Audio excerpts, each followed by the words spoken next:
Rain had turned the lonely country road into a ribbon of black mud when Aurelia first saw the stranded wagon. She was 22, tired from carrying sacks between the village and her cottage, eager to reach home before darkness settled. Her cloak was thin, her boots were worn, and the basket against her hip contained almost everything she could afford to eat that week. She might have walked past. 3 well-dressed travelers had already done so. Their carriage wheels splashed through puddles while the woman beside the wagon called after them, but none slowed.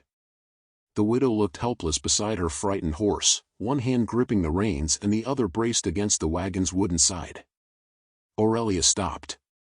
She watched rain run from the woman's gray hair, then lowered her basket onto the roadside. "Move over," Aurelia called. "We'll get it out together." The widow stared. "Child, you'll ruin your clothes." "They are already ruined." Aurelia stepped into the mud. The wheel had sunk almost to its axle. She dug her fingers beneath the wagon's edge while the widow urged the horse forward. Nothing happened. Aurelia pushed harder, slipping to one knee. Mud splattered her skirt, but she climbed up again without complaint. "Again," she said. The horse strained. Aurelia planted both feet and shoved until her shoulders burned. With a sudden groan, the wheel lurched free. The widow nearly stumbled backward. Aurelia caught her arm before she fell. "Are you hurt?" "No," the woman whispered. "No, I am only surprised." Aurelia laughed softly. "Then we have both survived." She climbed into the wagon and checked a broken strap. One bundle had split open, spilling blankets into the rain. Aurelia gathered them and tied the strap with a strip of cloth. The widow watched. "You don't know me," she said. "No. You don't know whether I can reward you." "I didn't stop for a reward." Aurelia opened her basket and removed the loaf she had been saving for supper. She broke it in half and placed one piece into the widow's trembling hands. The older woman stared at the bread as though it were something precious. "Why would you give me this?" Aurelia glanced toward the empty road. "Because being hungry is miserable, and being hungry while everyone passes you is worse." The widow's expression changed. "Have you known that feeling?" Aurelia hesitated. Enough to recognize it. After her father's death, Aurelia had learned how quickly sympathy disappeared when there was nothing left to give. Some wounds became quieter when left unnamed. The widow removed her wet shawl. Aurelia immediately shook her head. "Keep it. Take it. I have another cloak. You need this more than I do." Aurelia accepted it only after the woman insisted. Neither noticed the man beneath the trees. Frederick had watched everything. At 25, Duke Frederick of Valemont was accustomed to people bowing before him. He had spent years surrounded by flattering smiles and ambitious families who measured every kindness against what they might gain. Today, however, he had deliberately allowed his mother to travel disguised as an ordinary widow. Lady Eleanor had insisted upon it. She wanted to discover whether anyone would help her without knowing who she was. Frederick had expected disappointment. Instead, he had watched a young woman sacrifice her food, her dry cloak, and her comfort for a stranger. He could not look away. Lady Eleanor climbed down from the wagon and faced Aurelia. "You have been kind." Aurelia shrugged. "Anyone would have helped." Frederick almost smiled. He knew that was not true. Aurelia lifted her basket and prepared to leave. "Wait," Lady Eleanor said. Aurelia turned. The widow studied her with an unusual intensity, as though memorizing her face. Then she caught Aurelia's hand. "My daughter is waiting for a man like you." Aurelia blinked. "A man?"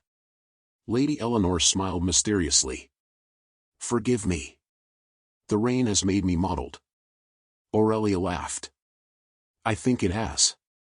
She released the woman's hand, nodded farewell, and walked down the road without asking her name.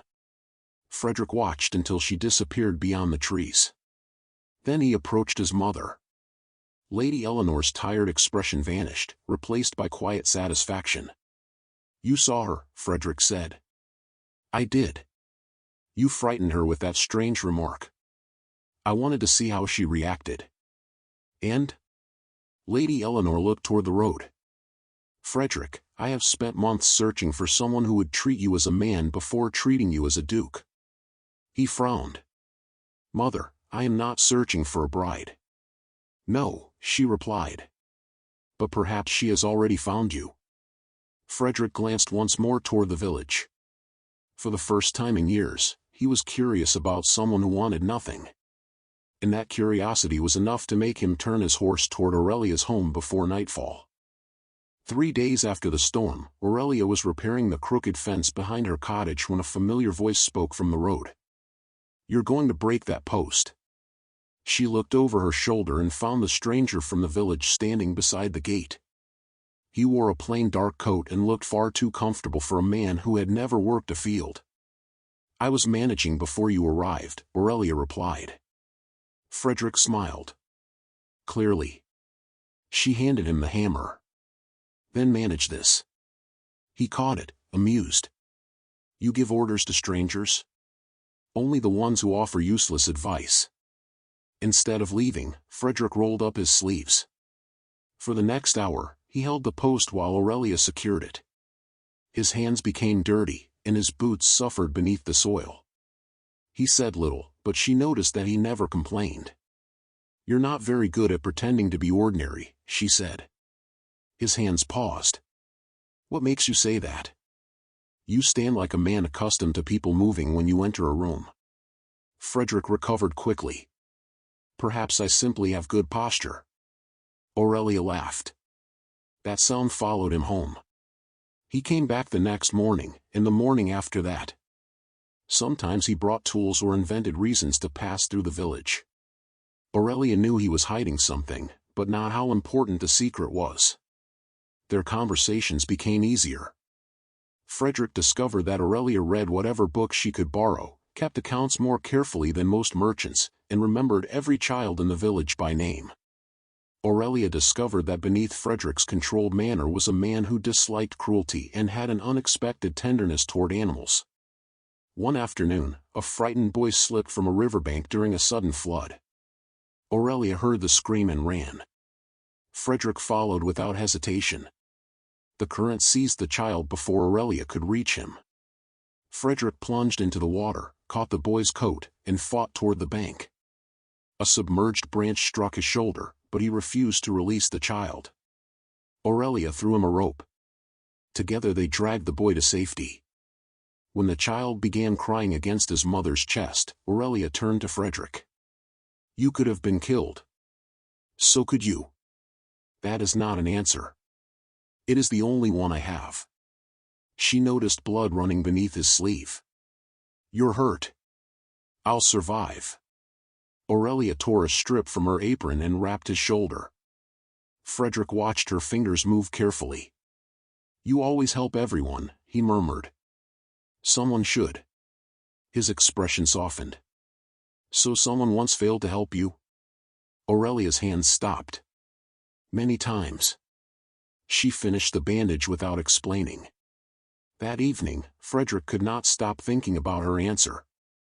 A week later, a violent storm trapped them inside an abandoned hunting cottage. The fire was weak, the roof leaked, and the wind rattled every window. For the first time, Frederick spoke honestly about his father. He told Aurelia that betrayal had forced him to inherit the duchy young. Since then, every friendship had carried a question behind it. What does this person want from me? Aurelia listened. My fear is different, she admitted. I am afraid of needing someone. Every person I trusted eventually became someone I had to live without. Frederick looked at her across the fire. Needing someone isn't weakness. Easy for a duke to say. The words escaped before she realized what she had said. Frederick went still. Aurelia frowned. Why did you look at me like that? Because you guessed correctly. Before she could question him, thunder shook the cottage. He reached toward her face, brushing a damp strand of hair from her cheek. For one suspended moment, neither moved. Then Aurelia stepped back. I don't want to be someone's amusement. You aren't. You say that now. Frederick wanted to tell her everything. Instead, fear made him silent. The next morning, Aurelia found a silver signet ring beneath the chair where he had slept. She recognized the crest immediately. The Duke's crest. When Frederick returned, she was waiting at the gate with the ring in her palm. You lied to me. His face tightened. Aurelia. You let me believe you were simply Frederick. I wanted one place where my title did not matter. And you decided I did not deserve the truth? No. I was afraid you would see only the title. She stepped closer, anger shining through her disappointment. I saw a man. You were the one who made me doubt him. Frederick had faced armies without trembling. Yet her words wounded him more deeply than any sword. Aurelia turned away. Don't come back. He watched her disappear inside the cottage. For the first time since becoming Duke, Frederick understood that power could open every door in the world and still leave one heart beyond his reach. For 3 days after Aurelia sent him away, Frederick stayed at the ducal estate and pretended nothing had changed. He attended council meetings and endured Sebastian's repeated marriage suggestions. Every conversation sounded hollow. Whenever silence fell, Frederick remembered Aurelia at her gate and the accusation that followed him home, "You lied to me." Aurelia tried to forget him. She returned to work and avoided the road where Frederick had appeared. But anger could not erase affection. She hated that she missed his humor and the way he had looked at her as though her opinions mattered. Then she found the letter. It had belonged to her late father and was hidden inside an old wooden chest. The paper was yellowed, the seal broken, and several lines referred to land once controlled by Frederick's family. Aurelia understood little, but one sentence caught her attention: the rightful heir must never learn how the inheritance was taken. A rider arrived from the neighboring village asking for help with a sick child. Aurelia placed the letter beneath a loose floorboard and left. She never saw the shadow watching her cottage. Lord Sebastian had learned about the letter. By sunset, Aurelia was returning through the forest when a horse blocked her path. 2 riders appeared behind her. She tried to turn, but another man seized her reins. "Where's the letter?" one demanded. Aurelia's heart raced. "I don't know what you're talking about." They dragged her from the saddle. She fought, striking one man before he forced her hands behind her back. "You will regret this," she warned. The men laughed. They carried her to an abandoned manor and locked her inside. Sebastian entered shortly afterward. He placed the letter on the table. "You searched my home," Aurelia said. "I searched for what belongs to my family." "You mean what your family stole?" His expression hardened. "You know nothing about the past." "I know enough to understand that you are frightened." Sebastian struck her. Aurelia staggered but stayed standing. "You think the Duke will rescue you," he sneered. "Frederick will choose his title before he chooses a woman like you. You don't know him." "I know men like him. And I know you." Her courage enraged him. Meanwhile, Frederick was riding through the night. Aurelia's horse had returned riderless, and the moment he saw it, something inside him went cold. He ordered his guards to search every road, then ignored warnings that the storm made travel dangerous. "I am going," his captain protested. Frederick turned. "Bring the men if you can keep up." He followed tracks into the forest until rain erased them. Near a ravine, he found a torn piece of Aurelia's cloak caught on a branch. He closed his fist around it. She was here. Lady Eleanor arrived before dawn. Frederick looked at her, exhausted and furious. She was taken because of that letter. His mother understood immediately. Then we find her before Sebastian discovers everything. They reached the manor before sunrise. Frederick refused to storm the entrance. He found an old servant's passage and entered alone. Inside, Aurelia had escaped her room, but Sebastian discovered her. A shout echoed through the manor. Frederick heard it. "Aurelia!" She turned toward the sound. A guard seized her. Frederick attacked before the man could react. The fight was brief. He freed her, but a lantern crashed down. Flames raced across the curtains. "Go!" Frederick shouted. "I won't leave without you." Smoke filled the corridor. The ceiling groaned. Frederick grabbed her hand, but the staircase collapsed beneath them. They fell together onto the lower landing. A burning beam crashed nearby. Frederick pushed Aurelia beneath an archway and took the impact across his shoulder. He cried out. Aurelia crawled toward him. "You're hurt." "Not badly." "You're bleeding." "So are you." They stared at each other. Then Aurelia whispered, "You came." Frederick looked at her through the smoke. "I would have crossed every road in this country." They escaped through a shattered window moments before the manor roof collapsed. Outside, Aurelia finally broke. "You should have let me go." Frederick stepped closer. "I would rather lose my title, my fortune, and every privilege I possess than live knowing I never came for you."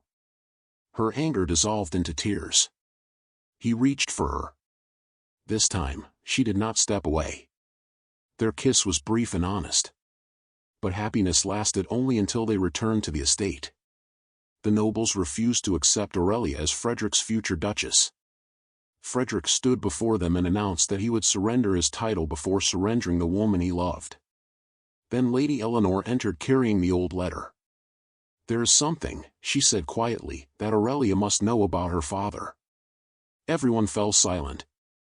The truth was about to change her future in the duchy. Lady Eleanor placed the weathered letter upon the council table and looked at Aurelia with an expression that held both sorrow and relief. "Your father was never the man this village believed him to be." Aurelia stared at her. "My father was a farmer." "He lived as one," Eleanor replied. "But he was born into the Valemont bloodline." Silence spread through the chamber. Eleanor explained that decades earlier, Frederick's grandfather had possessed a younger brother named Adrian.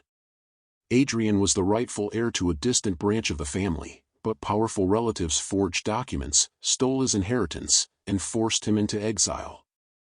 Adrian changed his name, married a village woman, and became Aurelia's father. The letter proved everything. Aurelia should have felt triumphant.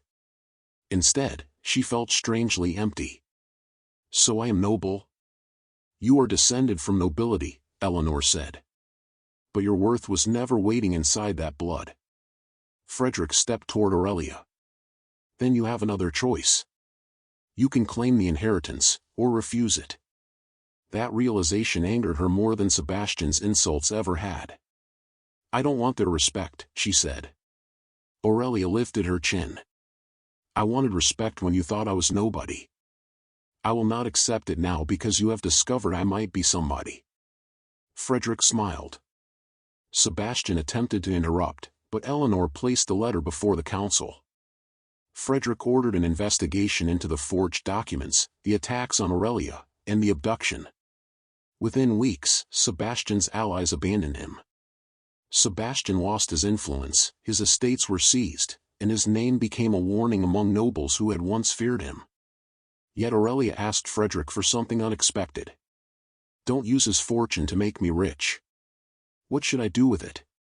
"Use it to help the people he ignored." Frederick agreed. Together they established a refuge for widows, orphans, and families facing hunger. Aurelia designed its rules herself. No person would be mocked for being poor, no widow would be forced to beg, and every family able to work would be offered honest employment. Frederick and Aurelia grew closer without the uncertainty that had once divided them. He no longer hid behind disguises, and she no longer feared that his title made his affection false. When Frederick finally asked her to marry him, he did not kneel before a crowd or offer a fortune. He took her hand beside the restored wagon. "I cannot promise you an easy life," he said. "I can promise you that you will never face it alone." Aurelia smiled. "That is enough." Their wedding was small, peaceful, and attended by people who mattered to them. The restored wagon stood nearby, polished until its old wooden sides gleamed. Lady Eleanor cried when she saw Aurelia walking toward Frederick. After the ceremony, Aurelia touched the wagon's wheel. This is where everything began.